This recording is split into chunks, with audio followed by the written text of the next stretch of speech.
Welcome to A9 TV. ముందుగా headlines చూద్దాం. గనుల శాఖ మాజీ డైరెక్టర్ విజి వెంకటరెడ్డికి బెయిల్. దేశం విడిచి వెళ్లరాదని కోర్టు ఆదేశం. ఎవరి ప్రమేయం లేకుండా 160 కోట్లు మళ్లించారని ఏసీబీ ఐసీయూ నిర్ధారణ. శుక్రవారం బెయిల్, శనివారం గుట్టు చప్పుడు కాకుండా విడుదల.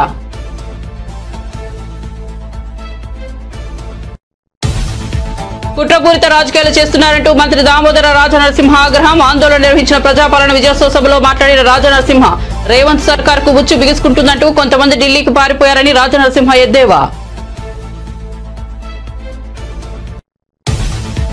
దేశ రాజధాని ఢిల్లీలో క్షీణిస్తున్న గాలి నాణ్యత. నేటి నుంచి మరికొన్ని ఆంక్షలు అమలు చేయాలని నిర్ణయం. తదుపరి ఆదేశాలు ఇచ్చే వరకు పాఠశాల తరగతులు ఆన్లైన్లోనే నిర్వహించాలని సీఎం ఆదేశం.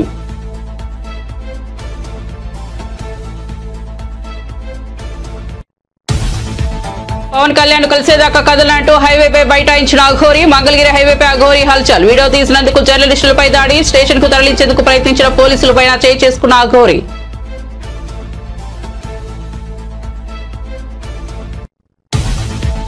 తెలంగాణ ప్రభుత్వం కీలక ప్రకటన. ఎలక్ట్రిక్ వాహనదారులకు బంపర్ ఆఫర్. ఎలక్ట్రిక్ వాహనాలపై 2 ఏళ్ల పాటు రోడ్ ట్యాక్స్, రిజిస్ట్రేషన్ ఛార్జీల మినహాయింపు, 100% ఉపశమనం కల్పిస్తూ ప్రభుత్వం నిర్ణయం. డిసెంబర్ 2026 చివరి వరకు అవకాశం.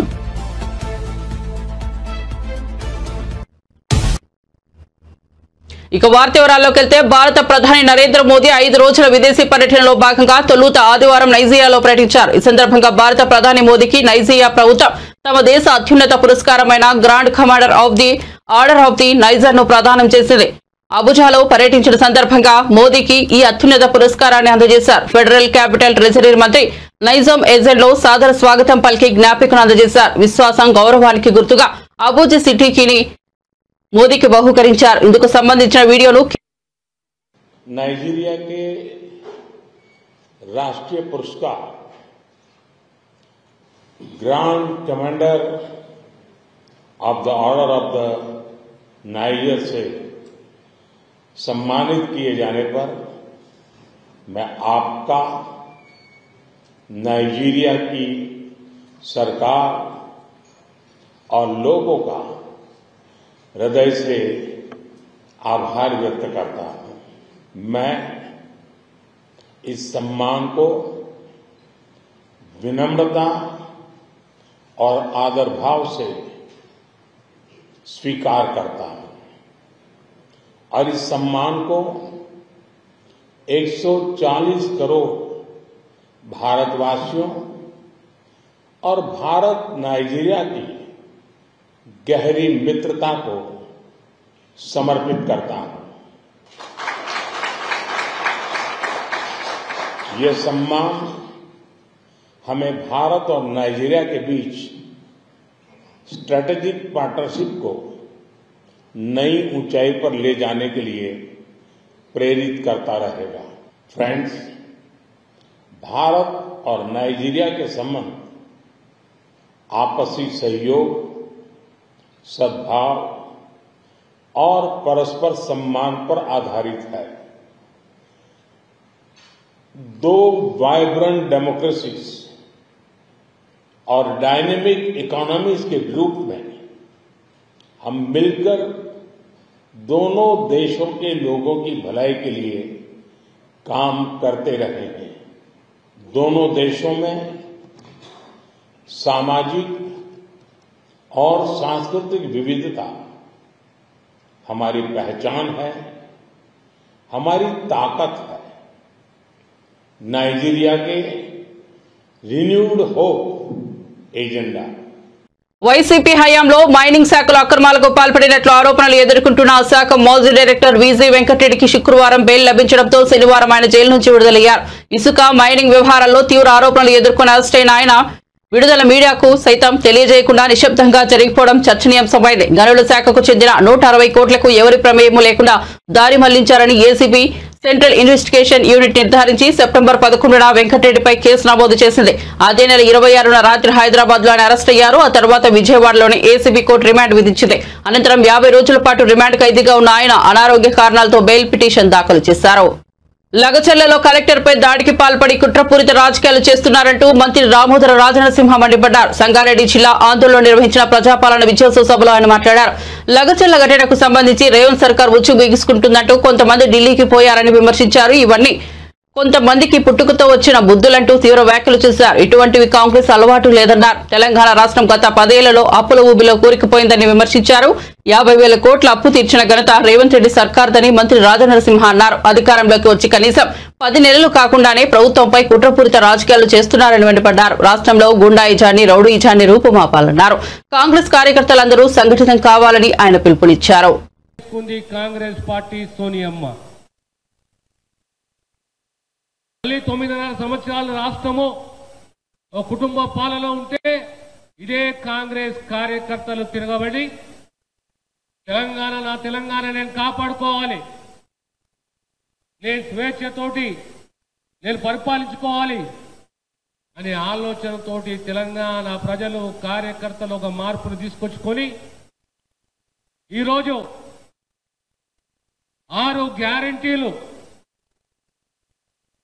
గ్యారంటీలకు సంబంధించి కనీసం 6,000-7,000 కోట్ల రూపాయలు. ఒక చిన్న ఉదాహరణ చెప్తాను మీకు. ఆర్టీసీ ఉచిత ప్రయాణం అంటే సంబరపడ్డము, కానీ దాని లెక్కలు మనకు తెలియవు. గృహజ్యోతి సంబరపడ్డము, మాట ఇచ్చినప్పుడు దాని లెక్కలు మనకు తెలియవు. మహాలక్ష్మి లెక్కలు మనకు తెలియవు. కేవలం ఒక ఆర్టీసీకి సంబంధించి 1,10,00,000 ఉచిత ప్రయాణాలు జరిగినాయి తెలంగాణలో. సుమారు 3,600 కోట్ల రూపాయలు మనం ఏ రకంగా వాళ్ళకు సేవలు అందియాలి, ఆదుకోవాలని ఒక తపన రాహుల్ గాంధీ గారికి ఉంది. కనుకనే ఈరోజు రేవంత్ రెడ్డి గారు మన రాష్ట్ర ముఖ్యమంత్రి గారు పులగనని మన ప్రాంతంలో మొదలుపెట్టింది. ఈరోజు సుప్రీంకోర్టు తీర్పు ఇచ్చింది. 20-25 సంవత్సరాల సామాజిక స్పృహ ఉండాలి, సామాజిక న్యాయం ఉండాలి, దళితులలో కూడా సమానత్వం రావాలనే ఉద్దేశంతో ఒక చక్కటి జడ్జిమెంట్ ఇచ్చింది సుప్రీంకోర్టు. దానికి కాంగ్రెస్ ప్రభుత్వం కాంగ్రెస్ పార్టీ కట్టుబడి ఈరోజు ఆ దిశగా ఓ కమిషన్ ఏర్పాటు చేసి ఆ కమిషన్ సిఫారసు ఇస్తే దానికి అనుగుణంగా రేపొద్దున దళితులలో సామాజిక స్పృహ సమానత్వం రావాలనే ఉద్దేశంతో కాంగ్రెస్ ప్రభుత్వం రేపొద్దున నిర్ణయం తీసుకోబోతున్నది. మీ అందరితో మన ఒకటే, సంక్షేమం మన ప్రజలకు అందియాలి. ఈరోజు ఎవరన్నా నమ్ముతారా? ఈ పేపర్లో చదువుతున్నారు, జాబ్ క్యాలెండర్ని మాటిచ్చింది కాంగ్రెస్ పార్టీ. ప్రతి సంవత్సరము మేము జాబ్ క్యాలెండర్ని అమలు చేస్తామని చెప్పి మాటిచ్చింది కాంగ్రెస్ పార్టీ. ఈరోజు 54,000 ప్రభుత్వ పోస్టులను భర్తీ చేసిన చరిత్ర కాంగ్రెస్ ప్రభుత్వానిది. మన జిల్లాకు తీసుకుంటే లేదా మన రాష్ట్రంలో డిఎస్సి తీసుకుంటే దేశ రాజధాని ఢిల్లీలో వాయు కాలుష్యం రోజు రోజుకు ప్రమాదకర స్థాయికి చేరుకోవడం తీవ్ర ఆందోళనకు గురిచేస్తోంది. గాలి నాణ్యత క్షీణిస్తున్న నేపథ్యంలో ఇప్పటికే పలు ఆంక్షలు విధించిన ఎయిర్ క్వాలిటీ మేనేజ్మెంట్ కమిషన్ తాజాగా మరికొన్ని కఠిన ఆంక్షలు అమలులోకి చేయాలని నిర్ణయానికి వచ్చింది. ఢిల్లీ ఎన్సీఆర్ పరిధిలో గ్రేటర్ రెస్పాన్స్ యాక్షన్ ప్లాన్ 4 కింద మరిన్ని నిబంధనలను అమలు చేయనున్నట్లు వెల్లడించింది. ఢిల్లీలో వాయు నాణ్యత సూచి రాత్రి 7 గంటల సమయానికి 457కు పెరుగుతోంది. దీంతో తదుపరి ఆదేశాలు వచ్చే వరకు ఢిల్లీలోని పాఠశాలలో కేవలం ఆన్లైన్ తరగతులే నిర్వహించనున్నట్లు సీఎం అతిషి ప్రకటించారు. ఆంధ్రప్రదేశ్లోని మంగళగిరిలో మహిళ అఘోరి హల్చల్ చేసింది. జనసేన ఆఫీస్ సమీపంలో హైవేపై బైఠాయించి పవన్ కళ్యాణ్ కలిసేదాకా కదలనని తేల్చి చెప్పింది. ట్రాఫిక్ అంతరాయం కలగడంతో పోలీసులు అక్కడి నుంచి చేరుకొని నచ్చజెప్పే ప్రయత్నం చేసినా వినలేదు. ఆమెను అక్కడి నుంచి తరలించేందుకు ప్రయత్నించిన పోలీసులపై అఘోరి చేయి చేసుకుంది. అంతకుముందు మంగళగిరిలోని ఓ కార్ వాష్ సెంటర్ లో అఘోరి తన కారును శుభ్రం చేయించుకుంది. ఆ సమయంలో అక్కడున్న ఓ జర్నలిస్ట్ తన మొబైల్ కెమెరాలో అఘోరిని వీడియో తీశాడు. ఇది చూసి అఘోరి మండిపడింది. ఆ జర్నలిస్టుపై త్రిశూలంతో దాడి చేసింది. అడ్డు వచ్చిన వారిపైన దాడి చేసింది. ఈ ఘటనకు సంబంధించిన వీడియోలు ప్రస్తుతం సోషల్ మీడియాలో వైరల్ గా మారాయి.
మీరు టవల్ డ్రెస్ వేసుకొని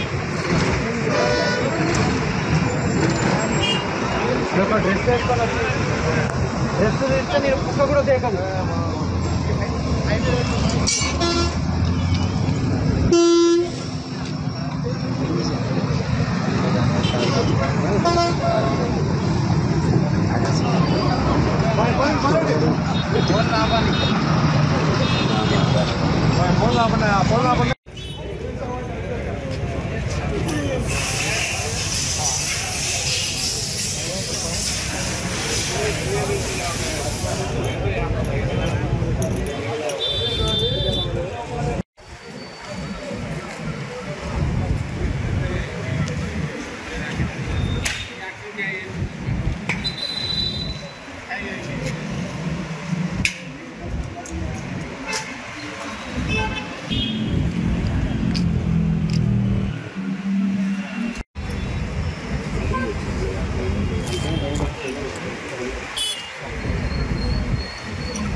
మీరు టవల్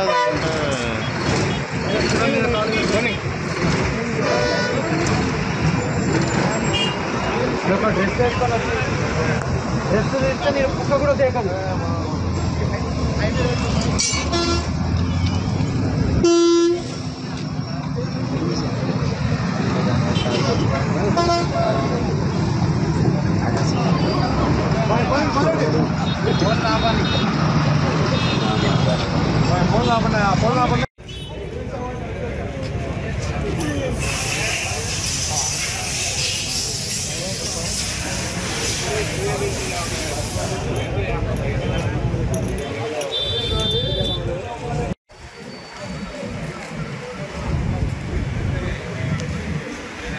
ఎలక్ట్రిక్ వాహనాలకు తెలంగాణ ప్రభుత్వం అదిరిపోయే గుడ్ న్యూస్ చెప్పింది. 2026 చివరి దాకా అన్ని రకాల ఎలక్ట్రిక్ వాహనాలపై రోడ్ ట్యాక్స్ ను మినహాయిస్తున్నట్లు ప్రకటించింది.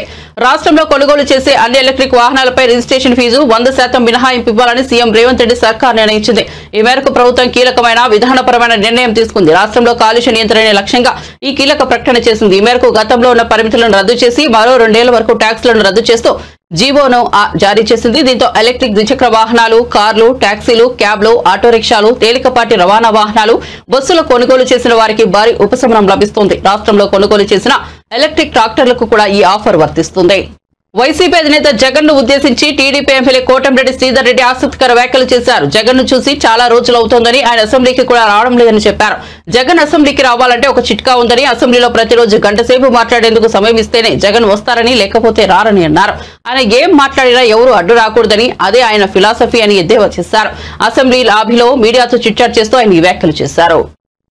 ఏపీ అసెంబ్లీలో ప్రశ్నోత్తరాల సమయంలో స్పీకర్ అయ్యన్న పాత్రుడు తీవ్ర వ్యాఖ్యలు చేశారు. జగనన్న కాలనీల గురించి మాట్లాడుతూ అధికారులు ఇస్తున్న నివేదికలకు వాస్తవ పరిస్థితులకు మధ్య చాలా తేడా ఉందని అన్నారు. తప్పుడు నివేదికలు ఇచ్చిన అధికారులపై చర్యలు తీసుకోవాలని ఆదేశించారు. ఒక అధికారిపై చర్యలు తీసుకోకుంటే మిగిలిన అధికారులు ఇలా అవుతారని అన్నారు. తప్పుడు నివేదికలు ఇస్తే పద్ధతులను అధికారులు వెంటనే మానుకోవాలని హితవు పలికారు. అసెంబ్లీకి తప్పుడు రిపోర్టులు ఇచ్చిన అధికారులపై యాక్షన్ తీసుకుంటే మిగిలిన అధికారులు సెట్ అవుతారని చెప్పారు. జగనన్న కాలనీలపై పూర్తి స్థాయిలో విచారణ చేపట్టాలని అన్నారు. ఈ నేపథ్యంలో మంత్రి కొలుసు పార్థసారథి మాట్లాడుతూ జగనన్న కాలనీలపై విచారణకు ముఖ్యమంత్రి చంద్రబాబు ఇప్పటికే ఆదేశించారని తెలిపారు. జగనన్న కాలనీలపై శాఖాపరమైన విచారణతో పాటు విజిలెన్స్ విచారణ కొనసాగుతోందని చెప్పారు. జిల్లా నుంచి వచ్చాను కాబట్టి తెలుసు, మీరు ఇచ్చినటువంటి రిపోర్టులో అధికారులు ఇచ్చిన రిపోర్టు వాస్తవం కాదు. వాస్తవంగా మాట్లాడుకుంటే అంటే మిమ్మల్ని ఏమన్నానంటే ఈ డైరెక్షన్ కాదు, రిక్వెస్ట్ ఇది. ఒకసారి రామకృష్ణ బాబు గారి ఉన్న ఇన్ఫర్మేషన్ తీసుకొని అది ఎంతవరకు వాస్తవం ఎంక్వైరీ చేసి హౌస్కి తప్పుడు రిపోర్ట్ ఇచ్చిన అధికారుల మీద వెంటనే చర్య తీసుకోండి. ఇది బయట స్టేజ్ మీద మాట్లాడినట్టు హౌస్కి ఇస్తే తప్పది. హౌస్కి తప్పుడు రిపోర్ట్ ఇచ్చిన ఎంక్వైరీ చేసి అధికారుల మీద యాక్షన్ తీసుకుంటే మిగతా అధికారులు అందరూ నేను కూడా ఆ జిల్లా నుంచి వచ్చాను కాబట్టి నాకు తెలుసు. మీరు ఇచ్చినటువంటి రిపోర్టులో అధికారులు ఇచ్చిన రిపోర్టు వాస్తవం కాదు, వాస్తవంగా మాట్లాడుకుంటే.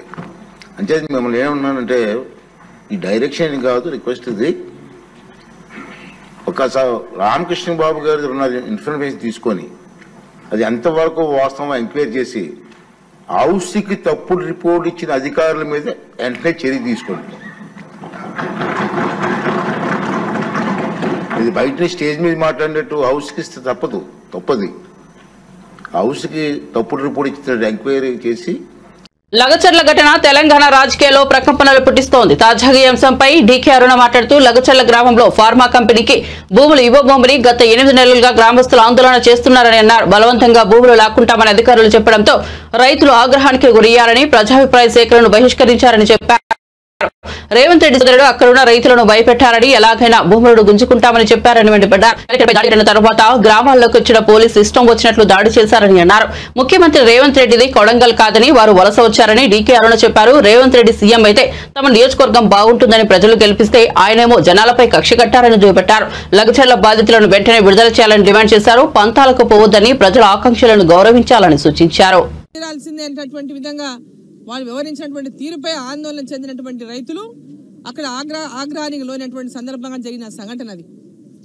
మరి ఆ రోజు రాత్రి పోలీసులు పెద్ద ఎత్తున గ్రామంలో పడి, రాత్రి ఇండ్ల మీద పడి, పెద్ద ఎత్తున ఇండ్లకు దూరి కొట్టి, లాఠీ చార్జ్ చేసి అడ్డగోలుగా మమ్మల్ని కొట్టి, వ్యాన్లు ఎక్కించి ఇష్టం ఉన్నట్టుగా కొట్టిండ్రు మమ్మల్ని. తలుపులు తిరగొట్టుకుని డైరెక్ట్గా ఇండ్లలోకి వచ్చి మమ్మల్ని వ్యాన్లలో ఎక్కించుకొని తీసుకొచ్చిండ్రు. ఇక్కడ కూడా పోలీస్ స్టేషన్లో తీవ్రంగా మమ్మల్ని కొట్టినటువంటి బాధను ఈరోజు జైల్లో ఉన్నటువంటి రైతులు వ్యక్తం చేస్తూ ఉన్నారు. దీనిపైన ముఖ్యమంత్రి గారు తన నియోజకవర్గంలో జరిగినటువంటి సంఘటనను తమ యొక్క వైఫల్యాన్నిగా చూపించుకోలేక, ఇది తమ వైఫల్యం అని చెప్పుకుంటే, తమ నియోజకవర్గంలో జరిగిన సంఘటన వైఫల్యం అని చెప్పుకుంటే తన ముఖ్యమంత్రి పదవికి అవమానమని భావించినటువంటి ముఖ్యమంత్రి గారు, ఇది రాజకీయ పరంగా దీంట్లో ఏ విధంగానైనా మేము అనుకున్నాం కాబట్టి అక్కడ ఫార్మసీ పెట్టి తిడతాం అనేటటువంటి విధంగా వాళ్ళని భయపడిస్తూ, మీరెవరైతే జైల్లో ఉన్నటువంటి వాళ్ళు బయటికి రావాలంటే మీరందరూ కూడా ఇళ్లలో ఉన్నటువంటి ప్రతి ఒక్కరు సంతకాలు చేస్తేనే వాళ్ళు జైళ్ళలోంచి బయటకు వస్తారని భయపడము. వాళ్ళు ఇళ్లలోకి వెళ్ళి కొంతమందిని ఎవరైతే ఆ రోజు అరెస్ట్ చేసిండ్రో తీసుకొచ్చిన వాళ్ళలో కాంగ్రెస్ పార్టీ వాళ్ళని అంతా వదిలేసిండ్రు. వాస్తవంగా ఆ రోజు ఏదైతే వీడియోస్ ఉన్నాయో ఆ వీడియోస్ లో ఉన్నటువంటి వాళ్ళు పార్టీలకు అతీతంగా పాల్గొన్నారు ఆ రోజు జరిగినటువంటి రగడలో. కానీ దాంట్లో వ్యక్తిగతంగా ఏరి భారతీయ జనతా పార్టీకి ఎవరు పనిచేసిండ్రు, లేదా ఇతర పార్టీలకు ఎవరు పనిచేసిండ్రు, దాంట్లో కాంగ్రెస్ వాళ్ళు ఎవరు అని మొత్తం కూడా చూసి ఆ లిస్టులు తీసుకొని కాంగ్రెస్ పాలన అంతా కూడా బయటకు వదిలేసి, ఇక్కడ మొన్నటి పార్లమెంట్ ఎన్నికల్లో ఆ గ్రామంలో భారతీయ జనతా పార్టీకి మెజారిటీ ఇచ్చిందని కక్షతో వారి మీద ఒక్కొక్కరిని ఏరి వాళ్ళని తీసుకొచ్చి రోజు జైల్లో పెట్టడం అనేది చాలా శోచనీయం అని చెప్పి నేను తెలియజేస్తాను. ఒక ముఖ్యమంత్రి గారు కానీ ఈ విధంగా ప్రజలకు స్వేచ్ఛ లేకుండా తమ నియోజకవర్గంలో, మీ నియోజకవర్గ ప్రజలు ఒక ప్రాజెక్టు గురించి వాళ్ళు భూములు ఇవ్వము అంటే ఒక నియోజకవర్గ ప్రతినిధిగా మీ ధర్మం నిజంగా ప్రాజెక్టు ద్వారా వాళ్ళకి లాభమే జరుగుతుంది అనుకుంటే మీ ధర్మం ఆ గ్రామానికి మీరు పోవాలేదే. ఎమ్మెల్యేగా, శాసనసభ్యునిగా మీరు ఆ గ్రామాలకు వెళ్ళాలి, వాళ్ళని కన్విన్స్ చేయాలి, నిజంగా దాని నుంచి వాళ్ళకి లాభం జరుగుతుంది అనేటటువంటి ఆలోచన, మీ నియోజకవర్గ ప్రజలకు లాభం చేయాలి, వాళ్ళకు మేలు చేయాలనేటటువంటి ఆలోచన ఉంటే మీరు వాళ్ళ దగ్గరికి వెళ్ళి వాళ్ళని ఒప్పించి వాళ్ళలో ఉన్నటువంటి అపోహలను తొలగించాల్సిన బాధ్యత ముఖ్యమంత్రికి ఉంటుంది. ఆ యొక్క నియోజకవర్గం శాసనసభ్యుడిగా మీకు ఉంటుంది. కానీ అది ఏది లేకుండా అధికారాన్ని అడ్డు పెట్టుకుని నేను ముఖ్యమంత్రిని కదా అనేటటువంటి విధంగా వాళ్ళ మీద దౌర్జన్యాలు చేసి భయపెట్టించి కొందరిని మీ కాంగ్రెస్ పార్టీ నాయకులని గుప్పిట్లో పెట్టుకొని వాళ్ళు ఎవరు పేర్లు చెప్తే వాళ్ళని చెప్పి వాళ్ళ మీద దాడులు చేపించి వాళ్ళ మీద పోలీస్ స్టేషన్లో పెట్టించి అనేక రకాలుగా హింసకు గురి చేయడం అనేది ఏమాత్రం సమంజసం కాదని చెప్పి సందర్భాన్ని తెలియజేస్తా ఉన్నా. తర్వాత కూడా మరుసటి రోజు 12వ తేదీ జరిగిన సంగతి 14వ తేదీ నాడు మేము 13వ తేదీ నాడు మేము లగచర్ల పోతుంటే లగచర్లకు నన్ను 144 సెక్షన్ ఉందని చెప్పి నన్ను అడ్డుకొని, ఆ ప్రాంతం పార్లమెంట్ సభ్యురాలుగా నన్ను అడ్డుకొని ముఖ్యమంత్రిగా టీడీపీ ఎమ్మెల్యే సోమిరెడ్డి చంద్రమోహన్ రెడ్డి చేస్తున్న పనుల్లో అవినీతి కట్టలు తెంచుకుని ప్రవహిస్తోందని వైసీపీ నేత మాజీ మంత్రి కాకాని గోవర్ధన్ రెడ్డి ఆరోపించారు. టెండర్ల కంటే ముందే పనులను పూర్తి చేసిన ఘనత సోమిరెడ్డిదని విమర్శించారు. తూతూ మంత్రంగా పనులను పూర్తి చేసి నీళ్లు వదిలితే ఆ పనుల్లో నాణ్యత ఎలా ఉంటుందని ప్రశ్నించారు. కనుపూరు కాలువ పనుల్లో 30 కోట్ల అవినీతి జరిగిందని కాకాని ఆరోపించారు. ప్రజాధనాన్ని దుర్వినియోగం చేసిన అధికారులు రిటైర్డ్ అయినా సరే జైలుకు వెళ్లాల్సిందేనని చెప్పారు. వైసీపీ ప్రభుత్వ హయాంలో ఇరిగేషన్ పనుల్లో అవినీతి జరిగిందంటూ ఆరోపిస్తున్న సోమిరెడ్డి నోరు డ్రైనేజీ కంటే అధ్వానంగా ఉందని మండిపడ్డారు. కోట్లు కాకపోతే అవినీతి 140 కోట్లు అని చెప్పినటువంటి పరిస్థితి. బిల్లులు పట్టం కాదు, అసలు మంజూరే లేనటువంటి దానికన్నా అవినీతి ఎక్కువ చెప్పాడు. సరే, ఆ నోరు అర్థమైంది అందరికీ. దశాబ్దాలుగా సోమిరెడ్డి నోరు, ఆ నోటి కంపును గురించి నెల్లూరు జిల్లా ప్రజలందరికీ సుపరిచితం కాబట్టి ప్రత్యేకంగా చెప్పాల్సినటువంటి అవసరం లేదు. అయితే ఇన్ని నీతి వాక్యాలు మాట్లాడినటువంటి వ్యక్తి నిస్సిగ్గుగా నిర్భయంగా రైతులను అడ్డపెట్టి ఈరోజు దోచుకోవడం మీద అనేక సందర్భాల్లో మాట్లాడడం జరిగింది. ఈరోజు కనుపూరు కాలువకు సంబంధించి ప్రతి ఒక్కరికి తెలిసినటువంటి విషయం. నవంబర్ 11వ తేదీ వరకు టెండర్లకి కాలపరిమితి ఉంది. టెండర్లు వేయాల్సినటువంటి ఆఖరి తేదీ 11వ తేదీ సాయంత్రం 5 గంటలకి. పోనీ ఈ ప్రభుత్వం ఏమైనా మొన్న వచ్చింది అంటే నిన్న హడావిడిగా పనులు చేసామని చెప్పడానికి ఈ ప్రభుత్వం ఏర్పడి 4 మాసాలు పూర్తయింది. నీళ్లు వదిలే ముందు అనేక సందర్భాల్లో మనం ఐఏబీలో వాపోయాం, రైతులు వాపోయారు, రైతు సంఘాలు వాపోయాయి. నీళ్లు వదిలే ముందు మొక్కుబడిగా తూతూ మంత్రంగా పనులు చేసి నీళ్లు వదిలేస్తే ఆ పనుల్లో నాణ్యత ఉండదు. ఆ నాణ్యత లేకుండా చేయడానికే, దోచుకోవడానికే నీళ్లు వదిలే ముందు పనులు చేస్తున్నారు అని చెప్పి పదే పదే చెప్పడం జరిగింది. ఇప్పుడు ఒక అడుగు ముందుకేసి నీళ్లు వదిలే ముందు టెండర్ల కన్నా ముందే ఈరోజు పనులు మొదలుపెట్టి చేయించారు. అంటే టెండర్లు అనేటువంటివి ఈ ప్రభుత్వంలో, కూటమి ప్రభుత్వంలో ఒక ఫార్స్గా మారిపోయింది. అంటే టెండర్లతో మాకు సంబంధం లేదు, ప్రభుత్వ విధి విధానాలు అనేటువంటివి కాగితాలకే పరిమితం అవుతాయి, కానీ మా చేష్టలకు అవి అడ్డు రావు అన్నట్టుగా ఈరోజు ఇరిగేషన్కి సంబంధించినటువంటి పనులు 11వ తేదీ వరకు ఉంటే ఈ లోపలే పనులు ప్రారంభించారు. పనులు ప్రారంభించి నీళ్లు వదిలిన తర్వాత ఆ పనులు ఎంత. తెలంగాణ రాష్ట్ర అభివృద్ధి కోసం సోనియమ్మ తెలంగాణ రాష్ట్రాన్ని ఏర్పాటు చేస్తే అధికారంలోకి వచ్చిన కేసీఆర్ రాష్ట్రాన్ని ఆగం చేస్తే ప్రస్తుతం కాంగ్రెస్ రిపేర్లు చేస్తుందని టీపీసీసీ చీఫ్ మహేష్ కుమార్ గౌడ్ అన్నారు. సంగారెడ్డిలోని కాంగ్రెస్ పార్టీ ముఖ్య కార్యకర్తల సమావేశం నిర్వహించారు. ఈ సందర్భంగా మహేష్ కుమార్ గౌడ్ మాట్లాడుతూ గత 10 ఏళ్లలో రాష్ట్రాన్ని కేసీఆర్ ఆగం చేశారని, బంగారు తెలంగాణ అంటే కేసీఆర్ కుటుంబం మాత్రమే బంగారుమయం అయిందని ఆరోపించారు. 70 ఏళ్ల క్రితం కట్టిన నాగార్జున సాగర్, తుంగభద్ర, బాక్రానంగల్ ప్రాజెక్టులను కాంగ్రెస్ ప్రభుత్వం కడితే ఇప్పటి వరకు చెక్కు చెదరలేదన్నారు. కానీ కమిషన్ల కోసం కట్టిన కాళేశ్వరం పూర్తిగా బీటలు వారిందని ఆరోపించారు. తెలంగాణలో అభివృద్ధి జరగలేదని ప్రజలు కాంగ్రెస్ పార్టీకి అధికారం కట్టబెట్టారన్నారు. అభివృద్ధి ఏ విధంగా కుంటబడిందో మీరు చూసినారు. సంక్షేమం పేరిట 8.5 లక్షల కోట్ల అప్పు చేసి మన నెత్తిన పెట్టిపోయినటువంటి సందర్భం కూడా మీరు చూసినారు. ఇవాళ హరీష్ రావు గారు మీకు తరచుగా ఇక్కడికి వస్తూ ఉంటాడు. ఇలా సంగారెడ్డి వేదికగా నేను హరీష్ రావు గారిని అడుగుతా ఉన్నాను, చాలా సందర్భాలు అడిగాను.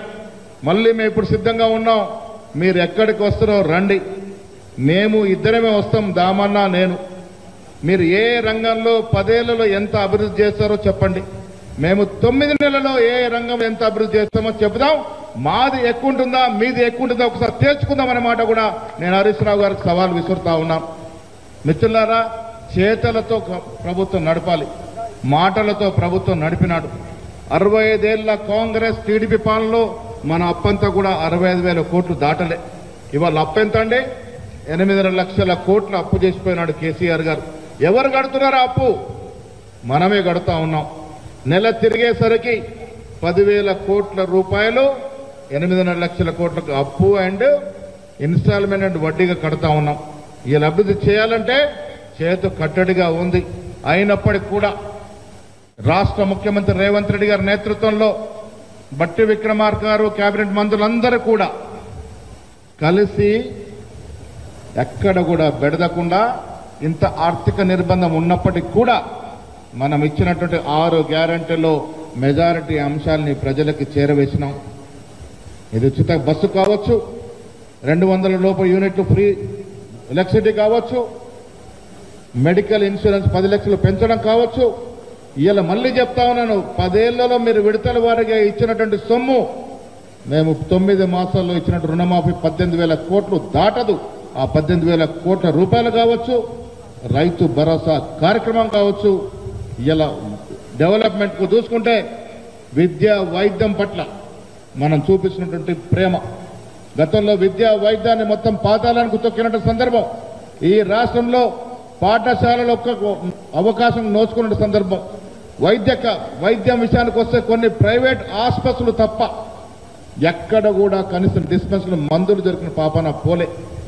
ఇలా కాంగ్రెస్ ప్రభుత్వం వచ్చిన తర్వాత 28 integrated young India integrated schools ప్రారంభించుకున్నాం. ఒక్కొక్క స్కూల్కి 120 కోట్లు ఇస్తా ఉన్నాం. వైద్య కళాశాలను మెరుగుపరుచుకుంటా ఉన్నాం. జగన్ తల్లికి చెల్లికి అన్యాయం జరిగినా అండగా ఉంటామని హోంమంత్రి అనిత అన్నారు. సోమవారం శాసన మండలిలో శాంతి భద్రతలపై వాడివేడి చర్చ జరిగింది. ఈ సందర్భంగా హోంమంత్రి అనిత మాట్లాడుతూ రాష్ట్రంలో జరుగుతున్న అత్యాచార ఘటనలను రాజకీయం చేయవద్దని అన్నారు.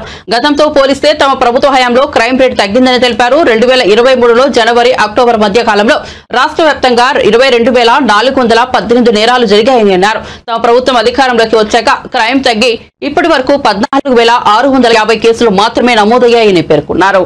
అమరావతిలో ఫోరెన్సిక్ డిపార్ట్మెంట్ సంబంధించి ఒక ల్యాబొరేటరీ కట్టడానికి సెంట్రల్ గవర్నమెంట్ దగ్గర 200 కోట్ల రూపాయలు శాంక్షన్ చేస్తే కేవలం అమరావతిలో ఉన్నది ఆ ఒక్క ల్యాబొరేటరీ అనే ఉద్దేశంతో ఈ రోజుకి కన్స్ట్రక్షన్ మధ్యలో ఆపేసి 5 సంవత్సరాల ఫోరెన్సిక్ ల్యాబొరేటరీని కూడా ఒక్క స్టెప్ ముందుకేయకుండా చేసిన మీరు ఈ రోజు ఫోరెన్సిక్ ల్యాబొరేటరీ గురించి మాట్లాడుతుంటే బాధ అనిపిస్తుంది అధ్యక్ష.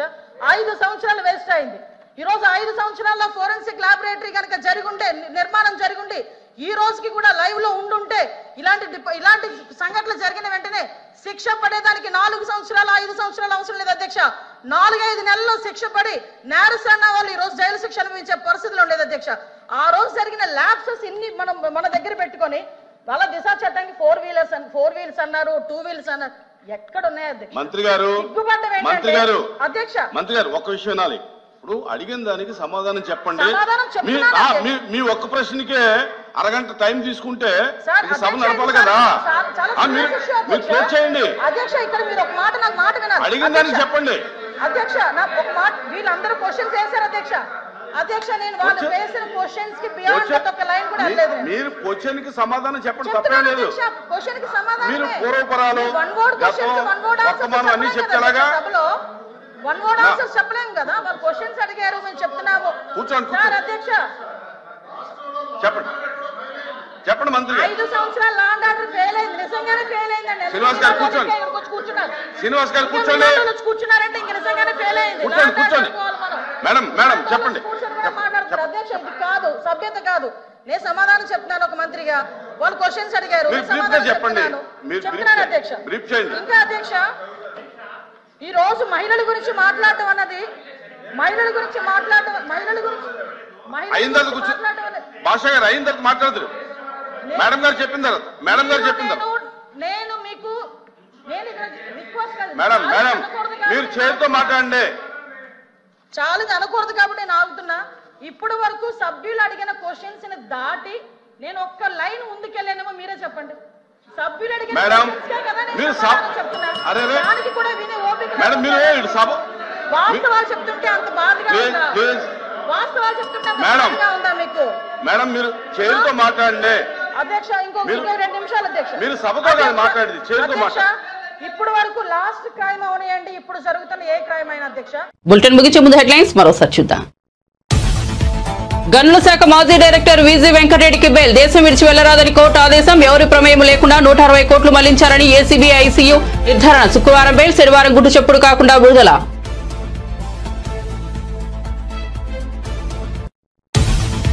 కుట్రపూరిత రాజకీయాలు చేస్తున్నారంటూ మంత్రి దామోదర రాజనరసింహ ఆగ్రహం. ఆందోళన నిర్వహించిన ప్రజాపాలన విజయోత్సవ సభలో మాట్లాడిన రాజనరసింహ, రేవంత్ సర్కార్ కు ఉచ్చు బిగుసుకుంటుందంటూ కొంతమంది ఢిల్లీకి పారిపోయారని రాజనరసింహ ఎద్దేవా. దేశ రాజధాని ఢిల్లీలో క్షీణిస్తున్న గాలి నాణ్యత. నేటి నుంచి మరికొన్ని ఆంక్షలు అమలు చేయాలని నిర్ణయం. తదుపరి ఆదేశాలు ఇచ్చే వరకు పాఠశాల తరగతులు ఆన్లైన్లోనే నిర్వహించాలని సీఎం ఆదేశం.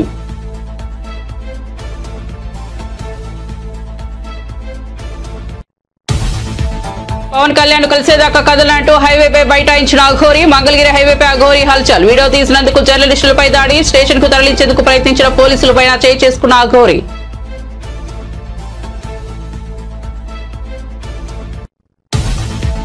తెలంగాణ ప్రభుత్వం కీలక ప్రకటన. ఎలక్ట్రిక్ వాహనదారులకు బంపర్ ఆఫర్. ఎలక్ట్రిక్ వాహనాలపై 2 ఏళ్ల పాటు రోడ్ ట్యాక్స్, రిజిస్ట్రేషన్ ఛార్జీల మినహాయింపు, 100% ఉపశమనం కల్పిస్తూ ప్రభుత్వం నిర్ణయం. డిసెంబర్ 2026 చివరి వరకు అవకాశం. మరిన్ని అప్డేట్స్ కోసం చూస్తూనే ఉండండి A9 TV.